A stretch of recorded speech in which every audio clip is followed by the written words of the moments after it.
Hi aspirants, welcome back to our channel. మనం కౌమార దశకు సంబంధించినవి కొన్ని ప్రాక్టీస్ బిట్స్ అనేది ఈ వీడియోలో చూద్దాము. ఈ వీడియో మీకు ఉపయోగపడితే లైక్ చేసి సబ్స్క్రైబ్ చేయడం మాత్రం మర్చిపోకండి. ఓకేనండి, క్వశ్చన్లోకి వెళ్ళిపోదాం. స్త్రీలలో విడుదలైన అండం ఫాలోపియన్ నాళంలోకి ప్రవేశించడానికి సహకరించే హార్మోన్ ఏది అని అడిగాడు.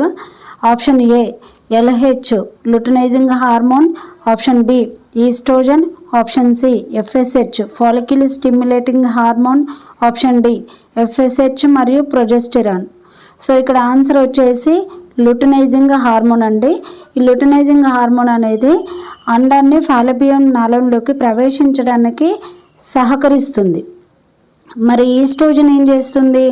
అండాల విడుదల ఋతుచక్రము మరియు పిండ ప్రతిస్థాపనకు ఈ ఈస్ట్రోజన్ అనే హార్మోన్ హెల్ప్ అవుతుంది. ఫాలిక్యుల్ స్టిమ్యులేటింగ్ హార్మోన్ ఏం చేస్తుంది? అండం ఉత్పత్తికి అవసరమయ్యే ఫాలిక్యుల్స్ను ప్రేరేపించి అండాల విడుదలకు మరియు పురుషుల యొక్క ముష్కాలను ప్రేరేపించి శుక్రకణాలు అంటే స్పోమ్స్ ఉత్పత్తికి ఇవి హెల్ప్ అవుతుందన్నమాట. నెక్స్ట్ ఆప్షన్ ఈ క్రింది వాటిలో మిగిలిన అంతఃస్రావి గ్రంథుల్లో ఉత్తేజపరిచే హార్మోన్ అంటే ఇక్కడ ఉన్న హార్మోన్స్లలో మిగిలిన గ్లాండ్స్ని యాక్టివేట్ చేసే హార్మోన్ ఏది అని అడిగాడు. సో ఆప్షన్స్ వచ్చేసి A adrenaline, B testosterone, C పెరుగుదల hormone, D thyroxine hormone. So answer వచ్చేసి ఆప్షన్ సి అండి, పెరుగుదల అంటే గ్రోత్ హార్మోన్, GH హార్మోన్ అండి, growth hormone. So adrenaline hormone ఇది మనకు తెలుసు, దీనిని ఫ్లైట్ అండ్ ఫైట్ హార్మోన్ అని అంటారు. ఇది కిడ్నీల పైన ఒక టోపీ లాంటి నిర్మాణము.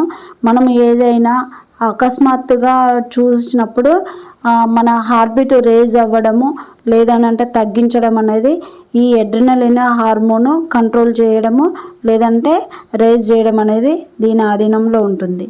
Next testosterone.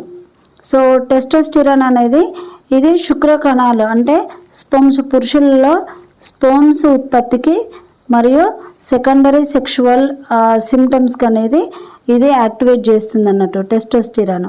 మరి థైరాక్సిన్ హార్మోన్ ఏం చేస్తుంది అని అంటే ఈ థైరాక్సిన్ హార్మోన్ అనేది మన జీవక్రియ రేట్లను పెంచుతుంది. సో థైరాక్సిన్ అనేది జీవక్రియ రేటును పెంచుతుంది అన్నమాట. నెక్స్ట్ వచ్చేసి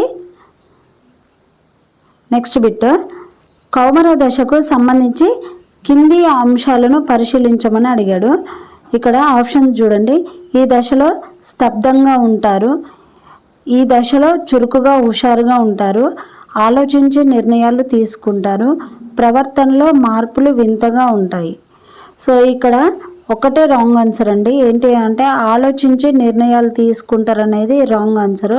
మిగిలినవన్నీ రైట్ అండి. వీళ్ళు స్తబ్దంగా ఉంటారు అంటే వాళ్ళ ఆలోచనలు అనేది తొందరపాటుగా ఉంటాయి.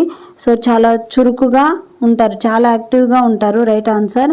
ప్రవర్తనలో మార్పులు వింతగా ఉంటాయి, ఇది కూడా రైట్ ఆన్సర్ అండి. నెక్స్ట్ బిట్ వచ్చేసి సాధారణంగా మోనోపాజ్ సంభవించే వయసు వచ్చేసి ఇక్కడ ఆప్షన్ బి రైట్ ఆన్సర్ అండి. 45 నుండి 50 ఇది డైరెక్ట్ బిట్ అండి. సో 45 నుండి 50 ఇయర్స్లో వాళ్ళకు మెన్స్ట్రువల్ సైకిల్ అనేది ఆగిపోతుంది. దీనినే మనము మోనోపాజ్ అని అంటాము. నెక్స్ట్ బిట్ వచ్చేసి నెక్స్ట్ బిట్ వచ్చేసి కౌమార దశలోని అమ్మాయిలు 13 సంవత్సరాల వయసులో ఉండవలసిన పెరుగుదల ఎత్తు శాతం ఎంత అని అడిగాడు. ఇక్కడ ఆప్షన్స్ వచ్చేసి option A 95%, option B 88%, option C 91%, option D 92.6%. So ఇక్కడ ఆన్సర్ వచ్చేసి ఆప్షన్ ఏ 95%. 13 ఇయర్స్లో వాళ్ళు 95% వరకు ఉంటారండి. సో ఆన్సర్ వచ్చేసి ఆప్షన్ ఏ. మరి 88% అంటే ఏ వయసులో ఉంటారు అని అంటే 88 అని అంటే 11 ఇయర్స్లో ఉంటారు.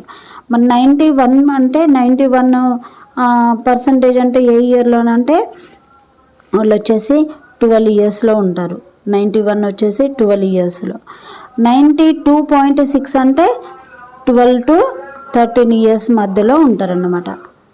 నెక్స్ట్ బిట్ వచ్చేసి ఆడమ్స్ యాపిల్ గురించి కింది ప్రవచనాలను పరిశీలించండి అన్నాడు. ఇక్కడ చూడండి, ఇది స్వరపేటిక యొక్క పూర్తి పెరుగుదల వలన ఏర్పడుతుంది. రాంగ్ అండి, పూర్తి పెరుగుదల కాదు, పాక్షిక పెరుగుదల. సో ఆప్షన్ 1 అనేది రాంగ్.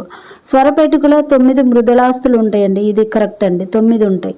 నెక్స్ట్ 9 మృదులాస్తులు గొంతు భాగంలో బయటకు పొడుచుకు వచ్చినట్టు ఉంటాయి. రాంగ్ అండి, 9 మృదులాస్తులు కాదు, 9లో 1 మృదులాస్తి మాత్రమే బయటకు పొడుచుకు వచ్చినట్లు ఉంటుంది. నెక్స్ట్ స్వరపేటికలో థైరాయిడ్ మృదులాస్తి పెద్దది. స్వరపేటికల్లో థైరాయిడ్ మృదులాస్తి అనేది పెద్దది, ఇది రైట్ ఆన్సర్ అండి. సో ఆప్షన్ 2 and 4 మాత్రమే రైట్ ఇందులో.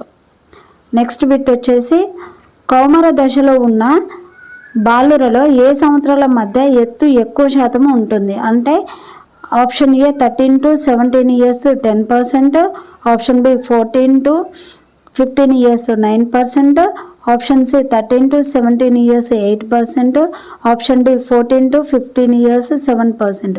సో రైట్ ఆన్సర్ వచ్చేసి 14 to 15 ఇయర్స్. 14 నుంచి 15 ఇయర్స్ మధ్యలో వాళ్ళు వచ్చేసి ఎత్తు ఎక్కువ శాతం పెరుగుతారండి. సో ఆన్సర్ వచ్చేసి ఆప్షన్ డి రైట్ ఆన్సర్.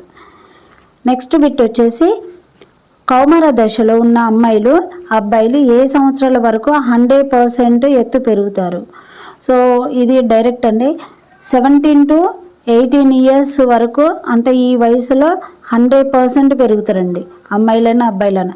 ఇంకా ఇక్కడ వరకు 18 ఇయర్స్ తర్వాత వాళ్ళ గ్రోత్ అనేది కంప్లీట్గా స్టాప్ అయిపోతుంది, పెరగరు. సో 17 to 18 ఇయర్స్ వరకు 100% కంప్లీట్గా వాళ్ళ హైట్ అనేది పెరుగుతారు. ఇవి కౌమార దశకు సంబంధించిన కొన్ని బిట్లు అండి. మనము రాబోయే టెట్ వరకు లెసన్ వైజ్గా కంప్లీట్ చేసుకొని వాటి మీద కొన్ని బిట్స్ అనేది ప్రాక్టీస్ చేసినాక టెట్ వచ్చే లోపల మిగిలిన ప్రీవియస్ బిట్స్ అనేది కంప్లీట్గా ప్రాక్టీస్ చేద్దాం. ఈ వీడియో అనేది మీకు హెల్ప్ అవుతే లైక్ చేసి సబ్స్క్రైబ్ చేయడం మాత్రం మర్చిపోకండి. ఓకేనండి, థ్యాంక్ యూ సో మచ్.